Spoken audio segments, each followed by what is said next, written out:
পুনৰ উত্তপ্ত হৈ পৰিল হাফলং চহৰ। অনিৰ্দিষ্টকালীন বন্ধৰ মাজতে আৰক্ষী আৰু বন্ধ সমৰ্থকৰ মাজত সৃষ্টি হ'ল সংঘাত। বন্ধ সমৰ্থকে আক্ৰমণ কৰিলে আৰক্ষীৰ বাহনত, জ্বলাই দিলে DF4 এখন বলেৰো গাড়ী।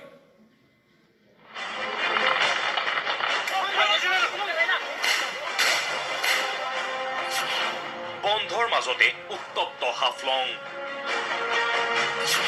বন্ধ সমৰ্থকে জ্বলাই দিলে DF4 বলেৰো গাড়ী। ভাঙিলে আৰক্ষীৰ বাহন, আৰক্ষীলৈ শিলগুটি নিক্ষেপ।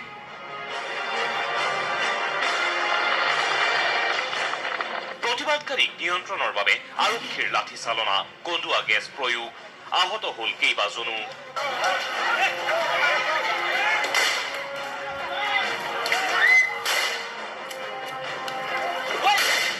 ইণ্ডিজেনাছ পিপল ফৰামৰ সভাপতি শামছাদিন বা জেনি আৰু ইণ্ডিজেনাছ ষ্টুডেণ্টছ ফৰামৰ সভাপতি ডেভিড খাভমক গ্ৰেপ্তাৰ।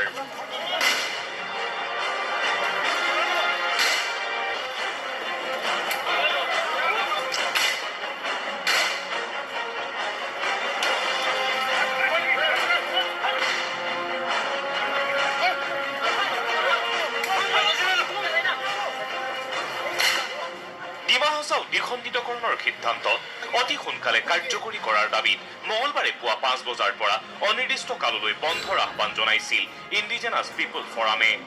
আৰু বন্ধৰ মাজতে সৃষ্টি হ'ল এই উত্তপ্ত পৰিস্থিতি।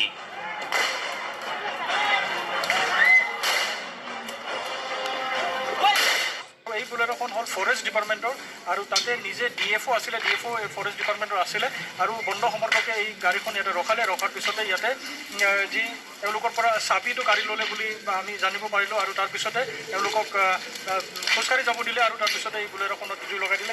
যোৱা 6 ফেব্ৰুৱাৰীত ইণ্ডিজেনাছ পিপল ফৰামে আহ্বান জনোৱা 12 ঘণ্টীয়া ডিমা হাছাও জিলা বন্ধৰ সময়ত একাংশ লোকে বন্ধ সমৰ্থকক আক্ৰমণ কৰিছিল। মঙলবাৰে পুৱাৰে পৰা হাফলঙৰ দাঁতিকাষৰীয়া অঞ্চলৰ পৰা বহুসংখ্যক লোক চহৰৰ দিশলৈ অগ্ৰসৰ হোৱাত আৰক্ষীয়ে তেওঁলোকক চিনত পইণ্টত বেৰিকেড সাজি বাধা প্ৰদান কৰে। তেনে সময়তে সেই স্থানত এখন বাইক আহি উপস্থিত হোৱাত বন্ধ সমৰ্থকে আক্ৰমণৰ লক্ষ্য কৰি লয়। বন্ধ সমৰ্থকৰ আক্ৰমণত গুৰুতৰভাৱে আহত হয় বাইক আৰোহী।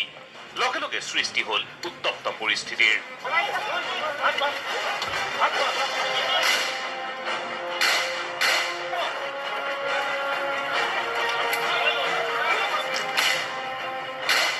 উন্মত্ত বন্ধ সমৰ্থকক আৰক্ষীয়ে বাধা প্ৰদান কৰাত আৰক্ষীলৈও শিলগুটি নিক্ষেপ কৰে। আক্ৰমণ কৰে আৰক্ষীৰ 2খন বাহনত। পৰিস্থিতি নিয়ন্ত্ৰণৰ বাবে আৰক্ষীৰ লাঠি চালনা, কন্দুৱা গেছ প্ৰয়োগ। আহত হ'ল মহিলাকে আদি কৰি 7 গৰাকী বন্ধ সমৰ্থক। ইফালে উত্তৰ কাছাৰ স্বায়ত্তশাসিত পৰিষদৰ মুখ্য কাৰ্যালয়ৰ সমীপতো আৰক্ষী আৰু বন্ধ সমৰ্থকৰ মাজত সংঘাতৰ ফলত সৃষ্টি হয় উত্তপ্ত পৰিস্থিতিৰ। কেমেৰা পাৰ্চন গৌৰৱ সোণাৰৰ সৈতে হাফলঙৰ পৰা শামছুল আলম, DY 365।